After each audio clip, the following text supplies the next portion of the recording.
적은 소득을 가지고 노후를 보낸다는 것은 너무 불행한 일입니다. 네. 그 정말 자린고비하고 다를 바가 없습니다.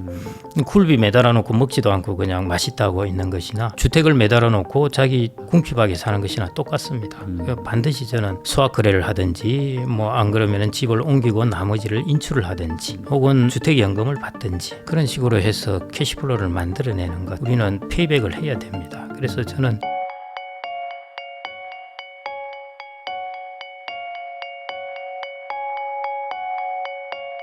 김경록 박사님하고 이야기 나누고 있는데요. 방금 말씀해 주신 대로 요즘에 뭐 저도 좀 관심이 가는 게 네. 한국 주식은 좀 반대로 얘기하면 탄탄한 거고 또 나쁘게 얘기하면은 이미 빠져가지고 더 빠질 게 없다 이런 네. 얘기들 네. 좀 하더라고요. 네. 그래서 야, 이 정도로 많이 저평가가 돼 있다면은 이제 오히려 좀 이럴 때 들어가야 되는 거 아닌가라는 생각은 있어요. 근데 말씀해 주신 거 들어보면은 외국에서도 좀 들어올 수도 있고 특히 환율이 내려간다면은 네. 네. 그것만 가지고도 들어오는 자금들도 좀 있지 않겠습니까? 예, 맞습니다. 네. 예. 근데 그런 거를 알고 이신 건지 모르겠지만 지금 개미라고 부르는 소위 말하는 소액 투자자들도 많이 지금 또 다시 돌아왔다 이런 얘기도 있더라고요. 예. 제가 이제 성장률하고 단기 1년 정도에서는 구분해서 봐야 된다는 것이요. 1년 정도에서는 수급이 제일 중요합니다. 네. 거기다 이제 밸류에이션이 높아 있으면은 수급이라는 것이 조금 헷갈리지만은 밸류에이션이 좀 매력적으로 돼 있을 때 수급은 이제 되게 중요한 요인인 것이죠. 그래서 그런 면에서 이제 우리나라 시장이 지금 그런 게 아닌가 싶고요. 저도 이제 주식 전문이 아니니까 주식 매니저들한테 이제 이야기하면서 많이 들어봅니다. 그리고 저는 이제 우리나라 주식 시장은 이전에도 그랬고 저는 지수 투자는 하면 안 된다고 생각을 하고 있고요. 그래서 올해도 마찬가지입니다. 예, 지수 투자의 수익률 별로 안 높습니다. 종목을 투자를 하셔야 될 것 같고요. 그거는 중국 시장도 마찬가지고 인도 시장도 마찬가지입니다. 미국과 같은 이제 선진화된 시장이 아니라면은 왜냐하면은 한 예를 들어 보십시오. 후진국 같은 경우라고 생각하면은 우리가 지수 투자를 하면은 은행주도 다 사게 됩니다. 그런데 후진국에서 은행은 어떤 역할을 하느냐? 부실 채권이 생기면 이런 것들 처리하고 이런 역할들을 하게 됩니다. 일종의 이제 잔재가 생긴 것들을 뒤에 처리해 주는 것이죠. 그러니까 전체 지수는 사실은 별로 재미가 없어요. 치고 나가는 주식을 사야 되는 것이죠. 네. 뒤에 후방에서 처리해 주는 주식이 아니고요. 그래서 이제 그 개도국 같은 경우에는 이제 종목이나 조금 넓히면은 이제 ETF를 통하는 섹터 이렇게 들어가야 될 것 같고요. 우리나라도 저는 마찬가지라고 보아집니다. 그래서 뭐 지수 사봐야 별로 수익률이 그렇게 높지는 않을 거고요. 장기적으로 지속적으로 미국의 S&P처럼 500처럼 우상향 보이지는 않을 겁니다. 그래서 올해는 특히 종목이 낫지 않을까 싶고요. 그런 면에서 여러분들이 어떤 종목인가 하는 것들에 대해서 좀 잘 피킹을 하시면은 그러면 수익률이 괜찮지 않을까 싶습니다. 그러면은 요거 한번 좀 궁금한 게 지금 이제 대선 이제도 직전 시즌이기 때문에 결국에 이제 다들 대선 후보들이 항상 공통적으로 얘기하는 게 이제 한국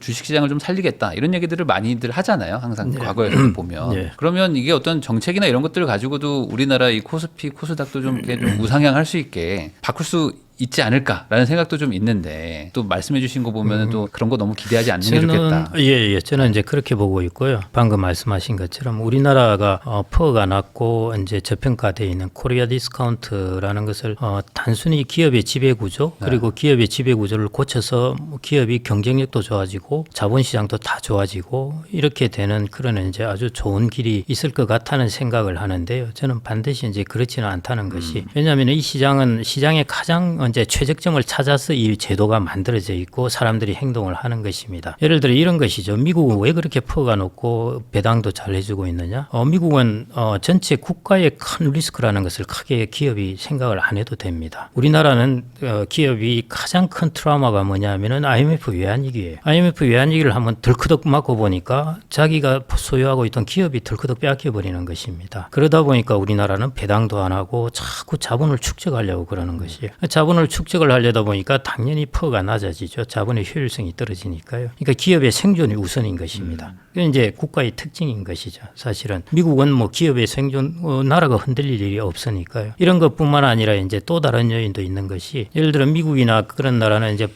퍼나 PBR이 다 높은데요. 압도적으로 높은데 자 퍼가 높다는 것과 PBR이 높다는 게 무슨 뜻일까 하는 것인데요. 예를 들자면은 예를 들어 이 earning 같은 경우에는 일종의 아무리 미래의 earning을 넣는다고 하지만은 기본적으로 과거의 earning을 가지고 이제 전망을 한 것이죠. 그래서 과거의 기업의 실적입니다. 그러면은 현재의 기업의 프라이스 가격은 뭐냐 하면은 미래의 사람들이 많은 주식시장의 사람들이 이 기업의 미래를 보고 그 가격을 매겨놓은 것이에요. 그러면은 퍼가 낮다는 것은 우리가 교과서적으로 이야기한다면은 기업이 과거에 이루어놨던 것에 비해서 앞으로 미래가 불투명하다는 뜻입니다. 네. 저는 그게 우리나라 퍼가 낮은 데서 사람들이 일단 정책 당국자도 그렇고요. 이게 기업의 지배 구조를 거치면은 퍼가 다 높아지고 모든 게 해결될 수 있다. 그게 아니라 저는 더 근본적인 요인은 결국 우리나라가 미래의 성장 산업이 없기 때문에 퍼가 이제 낮을 수 있다는 것이죠. 네. 그래서 이런 부분을 미래 성장 산업을 키워야 이제 퍼가 높아질 수가 있습니다. 그래서 저는 이제 장기적으로 우리나라 종합 주가 지수가 이렇게 우상향하는 것들에 대해서 조금 회의적으로 보는 이유가요. 자, 지금 우리나라에 지금 현재 들어온 AI라든지 기타 다른 부분의 그 성장 산업에서 우리가 경쟁력을 탁월하게 가진 곳이 없죠, 지금. 그렇죠. 예, 지금까지는 캐치업으로 해서 됐는데 이제는 뚫고 나가야 되는데 그게 없는 것입니다. 1인당 GDP가 3만 4천 달러 이 정도까지 간 상황에서는 이제 우리가 뚫고 나가야 됩니다. 그래서 그런 부분에서 우리가 이런 부분에 부동산 쪽에만 돈이 많이 갔고 1990년대 후반처럼 우리가 벤처라든지 이런 쪽에 돈을 별로 안 갔던 것입니다. 그것들이 이제 우리는 페이백을 해야 됩니다. 그래서 저는 당분간 우상향하는 종합지수는 쉽지 않으리라고 보고 있고요. 그래서 좋은 종목을 선정을 해서 단기적으로 한 2년 정도 뭐 이렇게 해서 1, 2년 정도만. 예. 그러면은 거기에다가 또 전 재산을 넣기는 참 그것도 리스크가 크지 않습니까? 물론입니다. 그러면 이제 예. 결국에 이제 자산 배분도 좀 해야 될 텐데. 그러면 앞으로 뭐 한 1년, 2년 좀 어떤 걸 좀 다른 것 좀 저는 이제 우리나라 한국은행도 얼마 전에 보고서가 나왔는데요. 옛날에 한국은행답지 않게 재밌는 보고서를 마치 증권사의 애널리스트 보고처럼 나오고 해서 재미있게 보고 있는데요. 거기 나왔던 것이 이제 데이터를 한국은행은 잘 접근할 수 있으니까 보면은 진짜 미국 주식에 너무 몰빵입니다. 예, 정말 우리나라는 미국 사람들보다 더 투기적일 정도로 미국 주식에 몰빵이고 TQQQ 이런 것도 막 사고 있고 예, 그다음에 테슬라는 시가총액 2%를 보유하고 있고 등등 이제 어마어마하게 사실은 쏠린 편이죠. 그래서 저는 이제 앞으로 중국이나 인도 이런 쪽에도 좀 배분을 하는데 중국은 뭐 하이테크 기술 산업이 당연히 있습니다. 그런 쪽에 이제 배분하는 것 하나 지수가 아니라요. 그다음에 인도 같은 경우는 저는 앞으로 성장성은 중국이 이루어왔던 길보다는 훨씬 약할 것 같습니다.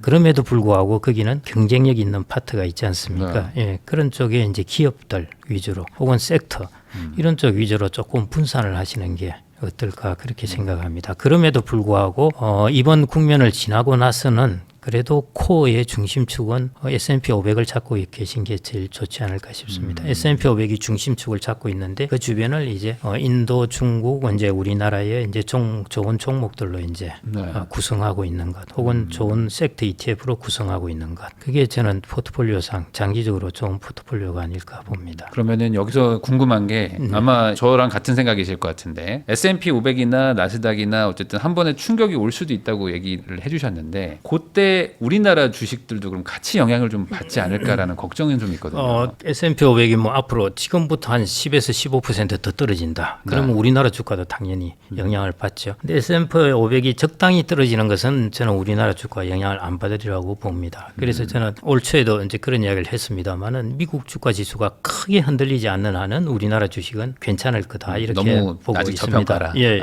그래서 저는 크게 흔들리지 않을 것 같아요. 이미 20% 떨어진 것을 한번 시장이 경험을 했기 때문에요. 그 정도가 이제 반영이 되었습니다. 그래서 이제는 변동장치입니다. 올라갔다가 떨어졌다가 이제 기간 조정이 될지 뭐 짧게 가격 조정을 하고 올라갈지는 모르겠습니다만은 하여튼 둘 중에 하나를 하는 것이고요.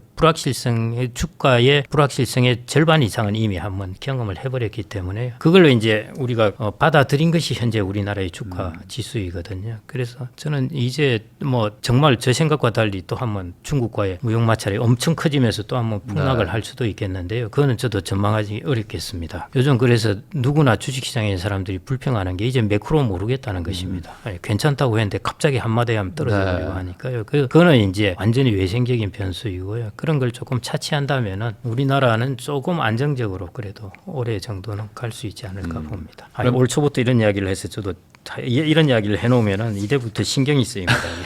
그러니까 요즘에는 뭐 내려갈 것 같아요 하면 그 다음날 막 몇 프로 올라버리고 또 올라갈 것 같으면 또 확 빠지고 하니까 이게 사실 뭐 원래 맞춘다는 게 이상하고 그냥 사실 전망의 어떤 그냥 의견일 뿐인 거죠. 예, 좀 뭐 단기적으로 오르내린 거 그거야 뭐 네. 얼마든지 감당할 수 있고요. 다만 이제 이게 추세적 구조적으로 예를 들어 우리나라 시장이 올해 무너졌다 하면은 틀린 것이죠. 네, 예, 네. 그래서 그런 면에서 이제 조금 걱정이 된다는 것이고요. 근데 여하튼 지수로는 뭐 그렇게 아주 쌈박한 재미는 못 볼 것 같고요. 예, 종목은 그럴 가능성이 종목들은 충분히 또 있을 것 괜찮은 같고요. 데들이 좀 있으니까. 예, 그리고 무역 전쟁의 또 와중에서 미국과 한국에 대해서 관세율을 달리할 것이기 때문에요. 그런 부분에서 또 이제 기회가 생길 수도 있습니다. 왜냐하면은 중국에서 수출하는 제품이 미국 시장에서 우리와 경쟁을 할 때 상대적으로 우위에 서게 되니까요. 그래서 그런 부분의 기회도 또 조금은 찾아볼 수 있지 않을까 그렇게 뭐 오히려 봅니다. 뭐 관세 뭐 이런 것들이 뭐 조선 이런 것도 뭐 수혜를 받고 뭐 이런다 얘기들도 있으니까 예, 뭐 예. 종목마다 예, 이런 또 맞습니다. 상황이 다른 예, 거겠죠. 예. 그러면은 또 이제 노후 준비, 네. 뭐 노후 대비 이런 또 전문으로 말씀해 주시니까 우리 예. 채널이 또 부동산을 좀 다루니까 예. 이 집을 한 채 가지고 있는 노인분들이 좀 계시잖아요. 예. 집 한 채. 그래서 소위 말하는 뭐 강남에 이런데 예. 정말 대출은 거의 없으시고 그냥 집 하나는 막 한 30억, 40억이신데 소득은 딱히 뭐 많지 않은. 예. 근데 야, 나 죽으면 어차피 다 너네 거야 하면서 이제 계시는 분들도 많단 말이죠. 예. 그런 분들의 노후 대비 이건 좀 어떻게 해야 된다고 그거는 보세요? 정말 그 사람들의 선호입니다. 각각 개인의 선호라서 제가 일률적으로 사실은 말씀을 드리기가 어려운 부분이고요. 예를 들어 이런 거죠. 내가 이제 30억짜리 집을 갖고 있고 소득은 한 달에 한 4, 500만 원 들어온다. 네. 그래서 이제 좀 빡빡하게 살고 있다. 그런데 내가 30억짜리 집을 갖고 있으니까 자녀들이 나한테 너무 잘해준다. 자주 찾아오고. 이게 좋으면 그렇게 해야죠. 그 다음에 아내나 자녀들이 이 강남에 집을 있는 것이 너무나 효용이 높다. 다른 지역에 가서 사는 것에 비해서 여기 있는 것의 프라이드가 너무 크다는 것이죠. 네. 그게 이제 우리가 금전적으로 당장 계산이 안 되는 이제 베니핏입니다. 그래서 그걸 따져서 이제 결정을 할 수밖에 없고 자기의 선호입니다. 그래서 제가 이제 주변에 어떤 분이 한남동에 이제 집을 갖고 계시다가 한 7, 80억 하는 거죠. 근데 이제 소득이 들어오다가 소득이 좀 끊기고 나서 이제 소득이 없으니까 곤혹스러우니까 그걸 팔고 이제 주변 용산에 이제 한 3, 40억짜리 네. 집을 사서 들어갔는데요.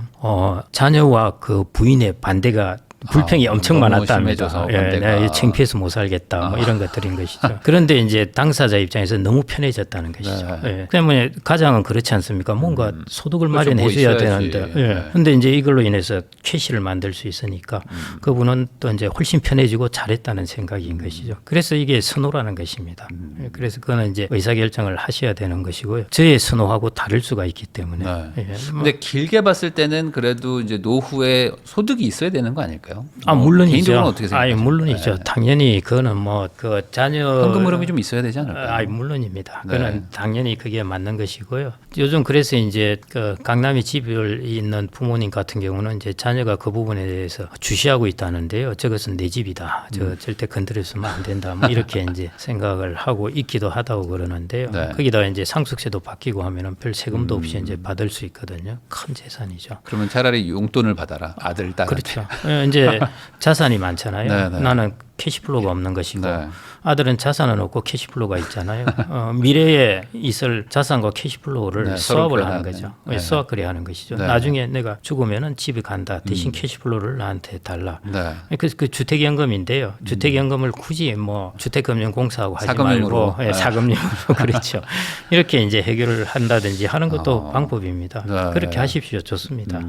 아니면은 이제 좀 아까 말씀하신 용산 사례처럼 뭐 팔고 뭐 일부 정도 팔고 현금하는 근데 것도. 이제 강남 같은 경우에 이제 괜찮은 지역은 이제 계속 집이 오를 가능성이 있으니까요. 팔고 갔다가 이제 자산 가격의 상승률이 낮을 수 있지 않습니까? 그래서 뭐 자녀들하고 이야기하다가 자녀가 나는 캐시플로우가 좀 있다. 내가 좀 드리겠다. 그다음 뭐 이제 자산 가격이 오를 수고 있으니까요. 나중에 이제 그걸 나한테 좀 이제 상속을 해주는 방향으로. 그럼 뭐 수합 거래를 한번 연구를 한번 해보십시오. 캐시플로우와 자산을 수합하는 것. 예. 아니 근데 이게 그 우리나라 사람들이 제일 힘들어하는 게 그거래요. 집을 비싸게 사는 것보다 집을 팔았을 때 올라가는 거가 너무 힘들다고. 그거는 주식도 마찬가지입니다. 더 저 채권 운용하고 할 때요. 네. 제일 사람이 갑자기 싸늘해지면서 식은땀이 나는 게요. 팔고 네. 났는데 오를 때. 가격이 그러니까요. 그거는 이게 또 충격이 더 크니까. 예. 그래서 또 좋은 동네에 딱 한 채 가지고 있는 분들은 끝까지 들고 간다 이런 생각도 있으시더라고요.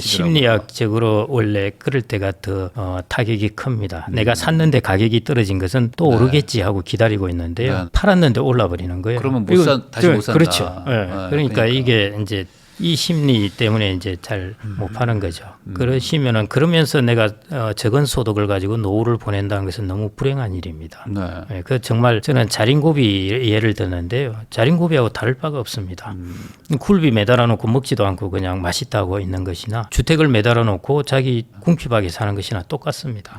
반드시 저는 수학 거래를 하든지 뭐 안 그러면은 집을 옮기고 나머지를 인출을 하든지 혹은 주택연금을 받든지 네. 이제 민간에서 주택연금을 하면은 고가의 주택도 가능하니까요. 그런 식으로 해서 캐시플로우를 만들어내는 것. 저는 하여튼 아까 말씀하셨듯이 캐시플로우 만드는 것은 절대적으로 맞는 방향인 것 같습니다. 어떤 분들은 월세를 주고 나는 조금 좀 저렴한 동네 가서 월세 살고 뭐 이러시는 분들도 있던데 예, 뭐 그- 그런 것도 방법일까요? 그것도 방법이죠. 이제 그 자산 가격이 앞으로 오를 것이라고 이제 기대하는 네. 한에서는 그 소유권을 갖고 있는 것이죠. 예, 그래서 그것도 방법입니다. 좋은 방법이고요. 저희가 여차하면은 또 옵션을 무엇이든지 어떤 선택을 할 때 의사결정을 할 때 옵션을 하나 더 갖고 있는 것이 되게 중요합니다. 여러분들이 의사결정할 때 아무 옵션 없이 의사결정을 해놓으면요 큰일 나는데요.